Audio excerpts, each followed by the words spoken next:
Dear students of 6th class, welcome back to my classroom. Students, today we have a topic and the topic is The Lion, the Man and the Statue. आज हम जो topic पढ़ने वाले हैं उसमें एक शेर है, एक आदमी है और एक स्टैचू है, यानी एक मुजस्समा है जिसे हम मूर्ति भी कहते हैं. Now open your textbook and see at page number 30. आपको जो है अपनी बुक खोल लेनी है, पेज नंबर 30 पे देखना है.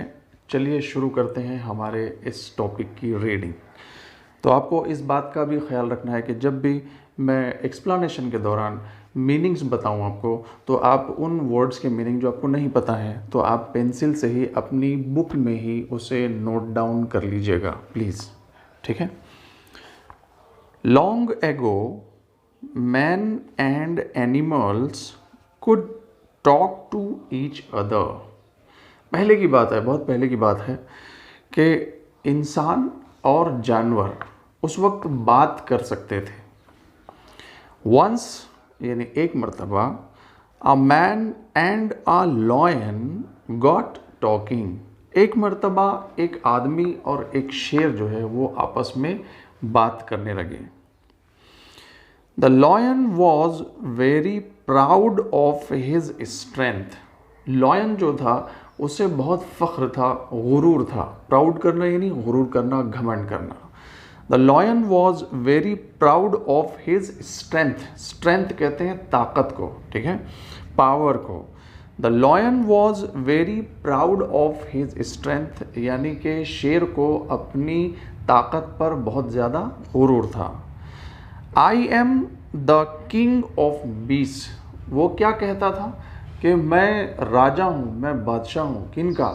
मैं राजा हूँ दरिंदों का. बीस्ट कहते हैं दरिंदों को, ठीक है. तो उसने कहा कि I am the king of beast. मैं जितने भी दरिंदे हैं, जितने भी खूंखार जानवर हैं, मैं उनमें सबसे ज़्यादा ताकतवर हूँ और मैं उनका राजा हूँ. I am stronger than any man. उसने बोला कि आई एम स्ट्रॉन्गर, मैं ताकतवर हूँ, देन एनी मैन, किसी भी इंसान से ज़्यादा. हमेशा मैं किसी भी इंसान से ज़्यादा मैं ताकतवर हूँ. कोई भी इंसान जो ताकत में मेरी बराबरी नहीं कर सकता. That is why man fear me. Fear करना यानी डरना. That is why man fear me यानी इसी वजह से, मेरी ताकत की वजह से, और मैं चूँकि दरिंदों का राजा हूँ, बीस्ट का राजा हूँ, इस वजह से जो है वो इंसान मुझसे डरते हैं. The man was also proud of his intelligence. The man इंसान यानी आदमी, also proud of his intelligence. इंसान को भी अपने इंटेलिजेंस पे, इंटेलिजेंस कहते हैं अक्लमंदी को, इंसान को भी अपनी अक्लमंदी पर बहुत गुरूर था. Don't forget that man are more intelligent than you are.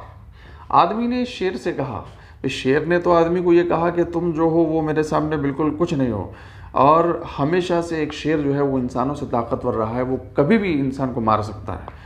तो इंसान उसके जवाब में ये कहता है कि तुम कितने भी ताकतवर हो, लेकिन तुम इंसान से ज़्यादा अक्लमंद नहीं हो सकते. That is why they can Hunt you और कैप्चर यू.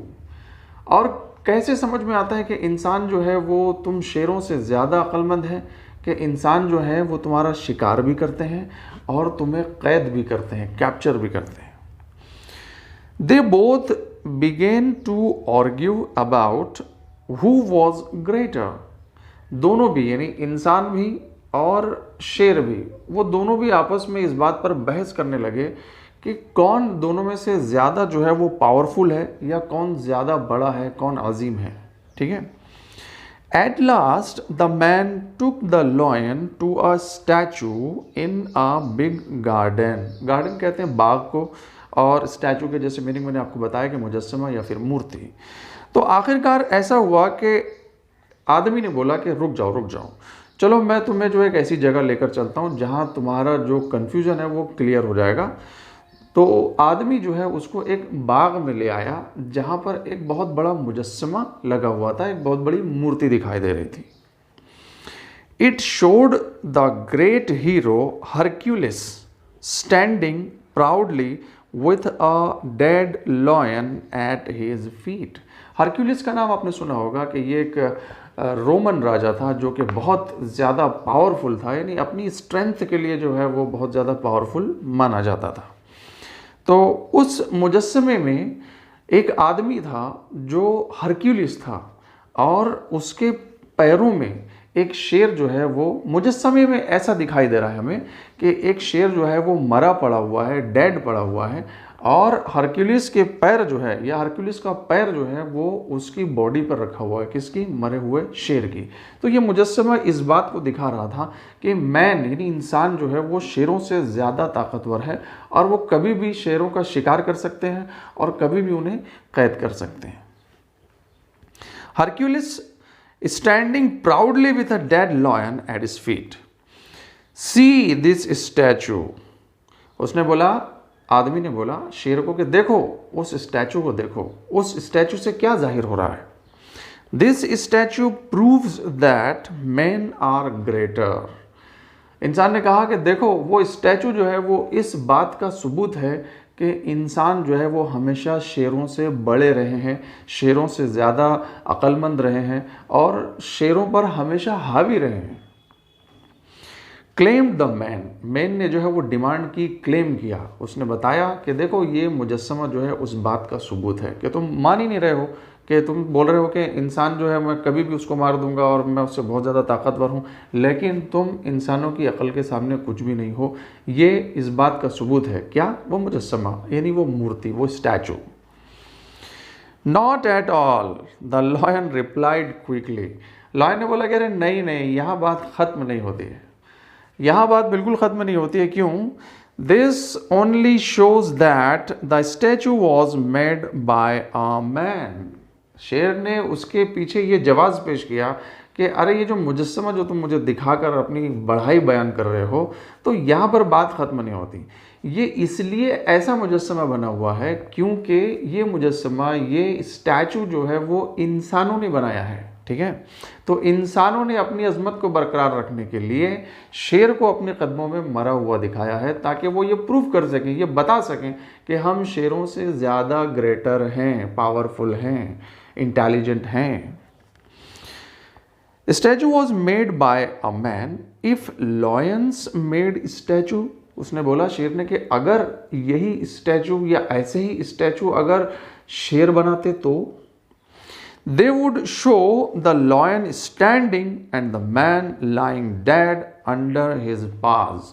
अगर यही मुजस्समा, यही स्टैचू अगर शेर बनाता तो वो इस तरीके से बनाता कि इंसान जो है वो नीचे मरा पड़ा हुआ होता और उस पर पैर रखकर जो है एक शेर खड़ा हुआ होता। यानी ये जो मुजस्समे का, ये जो स्टैचू का जो पोस्चर हमें दिखाई दे रहा है, ये पूरी तरीके से पलट जाता अगर ये स्टैचू किसी शेर ने बनाया होता। अगर वो शेर स्टैचू बनाता तो वो अपनी अजमत बरकरार रखने के लिए, अपनी ग्रेटनेस को दिखाने के लिए वो इंसान को वहाँ अपने पंजों के नीचे मरा हुआ दिखाता। From this story we can see that the story depends on the storyteller. अब ये स्टोरी पढ़ने के बाद और समझने के बाद हमें क्या बात समझ में आती है? हमें ये बात समझ में आती है कि कोई भी स्टोरी, कोई भी कहानी जब बताई जाती है तो वो डिपेंड करती है स्टोरी टेलर पर, यानी स्टोरी बताने वाले पर। क्यों ऐसा होता है? When someone else tells the same story, they tell it from their point of view. उसी स्टोरी को अगर कोई दूसरा शख्स बताता है, कोई दूसरा आदमी बताता है, तो हमेशा वो उसमें अपना एक पर्सनल टच डाल देता है, यानी वो अपने विज़न और अपने व्यू के अकॉर्डिंग जो है वो उस स्टोरी को बयान कर देता है। ठीक है बच्चों, तो ये रहा इसका एक्सप्लेनेशन। मुझे उम्मीद है कि आपने बहुत अच्छे से इसको समझ लिया होगा। अब हम चलते हैं इसकी एक्सरसाइज की तरफ, ठीक है। Now we have the question number 1 here which is on the blackboard. You can see here. Question number 1. Listen carefully to find the answers from the story. आपको स्टोरी बहुत ध्यान से सुननी थी और इन क्वेश्चंस के आंसर जो आपको फाइंड आउट करने थे। तो आपने बहुत ध्यान से उस स्टोरी को सुन लिया है, आपने समझ भी लिया है। अब हम उसके छोटे छोटे, नहीं बहुत ही शॉर्ट क्वेश्चंस हैं, बड़े शॉर्ट आंसर्स हैं इसके, ठीक है। तो पहला क्वेश्चन है कि who speaks first in the story, इस स्टोरी में सबसे पहले किसने कहा, यानी बोलने की शुरुआत किसने की। तो हमको पता है कि द लॉयन, शेर ने बोलने की शुरुआत की। शेर ने कहा कि मैं दरिंदों का राजा हूँ और मैं बहुत ताकतवर हूँ, यूँ त्यों, ठीक है। उसके बाद क्वेश्चन है कि what was the lion proud of, lion को किस बात पर घमंड था, किस बात पर गुरूर था। तो हिज स्ट्रेंथ, आंसर में आएगा हिज स्ट्रेंथ, कि लॉयन को अपनी ताकत पर, अपने पावर पर बहुत ज़्यादा गुरूर था, अपने स्ट्रेंथ पर गुरूर था। थर्ड क्वेश्चन है कि what was the man proud of, और इंसान को उसकी किस चीज़ पर गुरूर था, किस चीज़ पर प्राउड फील करता था वो। तो आंसर है कि हिज इंटेलिजेंस, उसे काय पर गुरूर था, अपनी अक्लमंदी पर गुरूर था। फोर्थ क्वेश्चन है what did the man show to the lion, आदमी ने यानी उस शख्स ने लॉयन को, शेर को क्या दिखाया, उसने बाग में ले जाकर एक स्टैचू दिखाया, ठीक है, एक मुजस्समा दिखाया, एक मूर्ति दिखाई। क्वेश्चन नंबर 5 है कि who speaks last in the story, इस स्टोरी के आखिर में किसने कहा, यानी स्टोरी जब खत्म होती है तो किसकी बात पर ये स्टोरी खत्म हुई है। तो हमें पता है कि फिर से लॉयन की बात पर ही वो स्टोरी खत्म हुई है, तो आंसर आएगा द लॉयन, ठीक है। अब देखते हैं नेक्स्ट क्वेश्चन। क्वेश्चन नंबर 2 है कि read the story allowed along with the teacher. अब ये काम तो आप यहाँ नहीं कर पा रहे हैं, तो आपको खुद ही ये स्टोरी अपने अपने घरों में ज़ोर ज़ोर से पढ़नी है, यानी लाउड रीडिंग करनी है, ताकि आप सही प्रोनाउंसिएशन के साथ में उसको पढ़ सकें।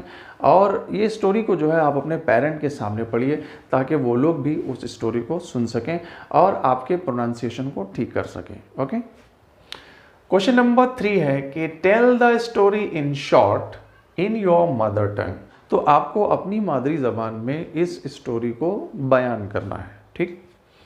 क्वेश्चन नंबर 4 है कि tell the moral of the story in your mother tongue. अब हमको ये बताना है कि इस स्टोरी को पढ़ने के बाद हमने इससे क्या सबक हासिल किया, इसमें क्या मोरल्स हैं जो हमें सीखने चाहिए, जो हमें जानने चाहिए।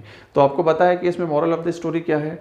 इसमें मॉरल ऑफ द स्टोरी ये है कि जो कोई भी शख्स कोई वाक़या बताता है तो उसमें उसका अपना पर्सनल विज़न भी दाखिल हो जाता है। अगर वो ओरिजिनल स्टोरी को जो है वो किसी दूसरे को बता रहा है, तो उस वक्त जब वो दूसरे को बता रहा होता है तो बताने वाले के अपने ख्यालात भी उस स्टोरी में इंक्लूड हो जाते हैं। उसके बाद में है 5th question, find 2 words beginning with PR from the story and guess the meaning of each. आपको इस स्टोरी को पढ़ना है और इस स्टोरी को पढ़ने के बाद ऐसे 2 वर्ड्स फाइंड आउट करने हैं जो PR से शुरू हो रहे थे, ठीक है। तो हमने यहाँ पर फाइंड आउट किए हैं। वो वर्ड है पहला प्राउड, ठीक है, जिसमें देखिए आप स्टार्टिंग लेटर्स जो है वो P और R हैं, प्राउड। दूसरा वर्ड है हमारे पास में प्रूव्स, तो P और R फिर से है, तो P और R से शुरू होने वाले जो वर्ड्स हैं हमारे पास में वो है प्राउड एंड प्रूव्स।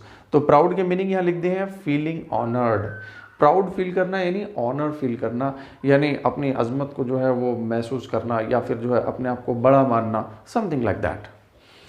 प्रूव करना यानी सबूत देना, to show that something is true, ये दिखाना कि जो भी बात हम कह रहे हैं वो सच है।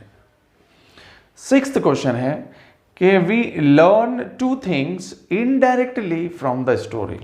डायरेक्टली तो नहीं लेकिन इनडायरेक्टली इस स्टोरी के बैकग्राउंड से हम जो है ये बात समझ गए हैं। क्या बात समझे हैं, क्या बात हमने सीखी है, तो वो हमको लिखनी है। Find and right the sentences which tells us that, और हमको वो सेंटेंसेस को अपनी स्टोरी में ढूंढना है और फिर यहाँ लिखना है, ठीक है।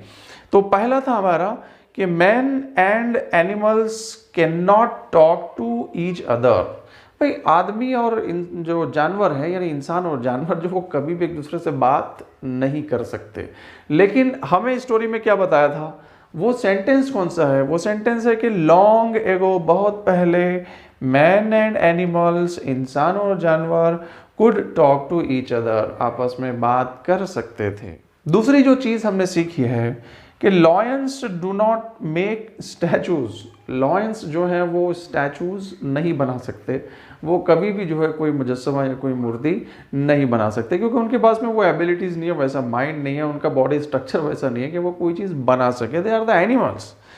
तो आंसर में है इसके कि इफ लॉयंस मेड स्टैचूज, अगर लॉयंस स्टैचूज बना रहे होते या बनाते, they would show the lion standing and the man lying dead under his paws. तो वो इस तरीके से बनाते कि इंसान जो है वो उनके कदमों के नीचे जो है वो मरा हुआ दिखाते और उस पर जो है शेर के पंजे बनाते, ताकि ये बताया जा सके कि शेर जो है वो इंसानों से ज़्यादा पावरफुल हैं। देखते हैं क्वेश्चन नंबर 7। क्वेश्चन नंबर 7 है read the text and right what the speaker will say.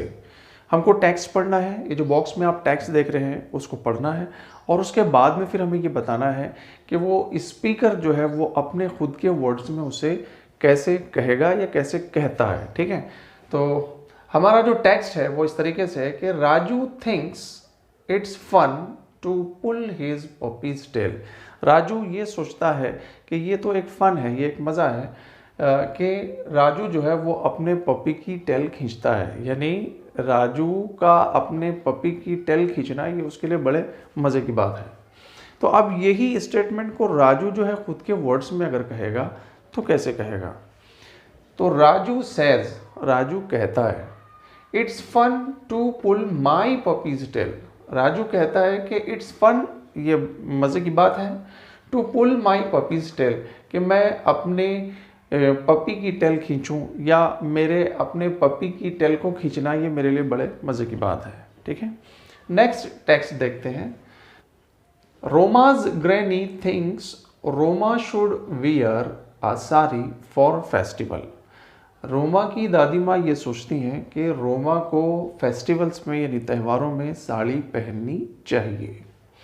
अगर ये स्टेटमेंट जो है वो दादी माँ खुद अपने लफ्ज़ों में कहें तो वो कैसे कहेंगी?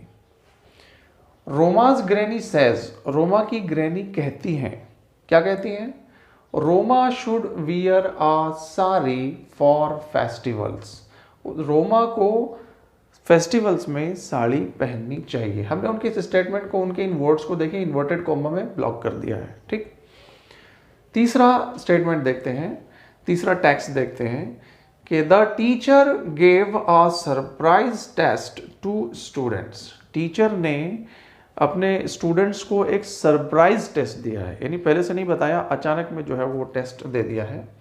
सम of them found it difficult. कुछ बच्चों ने इस टेस्ट को मुश्किल समझा है या उन्हें लगा है कि ये टेस्ट जो है वो मुश्किल है, सख्त किस्म का टेस्ट है। ठीक है, तो अब यही बात, यही स्टेटमेंट जो है वो अगर स्टूडेंट्स खुद अपने लफ्ज़ों में कहें तो हम उसको कैसे लिखेंगे?